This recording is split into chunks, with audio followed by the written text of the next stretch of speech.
আজ বানাচ্ছি ডিম পাউরুটির একটা স্ন্যাক্স। আমি কটা ব্রেড নিয়ে নিয়েছি, সাইড কেটে নিয়েছি, ডিম সিদ্ধ করে অর্ধেক করে কেটে নিয়েছি, একটু লঙ্কা গুঁড়ো নুন মাখিয়ে নিয়েছি, আর এখানে একটু ময়দা আমি চিলি ফ্লেক্স আর নুন দিয়ে গুলে নিয়েছি। ডিমটাকে আমি পাউরুটিটাকে আমি এইভাবে জলের মধ্যে একটু ভিজাবো, দিয়ে একটু চেপে নেব। চেপে নিয়ে এই অর্ধেক ডিমগুলো আমি এর মধ্যে দেব, দিয়ে আমি হাত দিয়ে এটাকে সুন্দর করে মুড়িয়ে নেব। এরকম চাপলেই সুন্দর একটা শেপে এসে যাবে। প্রত্যেকটা আমি এইভাবে করে নেব।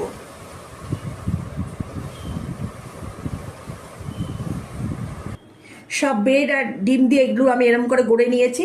গড়ে নেওয়ার পরে ওই যে ব্যাটারটা করেছিলাম একটা পাতলা ময়দা দিয়ে আর একটু চিলি ফ্লেক্স দিয়ে করেছি, হ্যাঁ, এবার প্যানে তেল গরম করে নিয়েছি। আমি এই একটা একটা করে এরকম করে দেব, দিয়ে আমি আর কোনো ব্রেড ক্রাম্ব ফ্রাম দিচ্ছি না, এটাই আমি ভেজে নেব।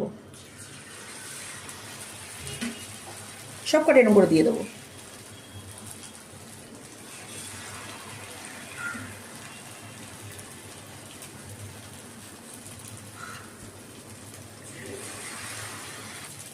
এক সাইডটা হয়ে গেছে, এবার আমি উল্টে নিচ্ছি।